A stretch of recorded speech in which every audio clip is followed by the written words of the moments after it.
Hi all. ఎండలు ఎక్కువగా ఉన్నాయి. అయితే ఇంట్లోనే సింపుల్గా చల్లని నిమ్మరసం తయారు చేసుకుందాం.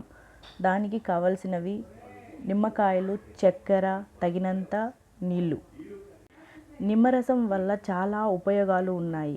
ఇది శరీరాన్ని చల్లగా ఉంచుతుంది మరియు అలసటను తగ్గించి వెంటనే ఎనర్జీ ఇస్తుంది. ఇలా చాలానే ఉన్నాయి. ఇప్పుడు మనం స్వీట్ చేసుకున్న నిమ్మరసంలో కొంచెం చక్కెర కలుపుకొని, అంటే మీ రుచికి తగినంత, మరియు తగినంత నీళ్లు పోసి బాగా మిక్స్ చేయాలి. అంతే అండి, కేవలం 1 నిమిషంలో కూల్ అండ్ రిఫ్రెషింగ్ నిమ్మరసం రెడీ అయిపోయింది. ఈ చల్లని నిమ్మరసం ఒక్క సిప్ తాగితే వేసవి మొత్తం మర్చిపోతాం. ఈ నిమ్మరసం తాగుతుంటే ఇంకో గ్లాస్ కావాలి అనిపిస్తుంది. ఎండలో తిరిగి వచ్చాక ఈ జ్యూస్ తాగితే వచ్చే ఆనందమే వేరు.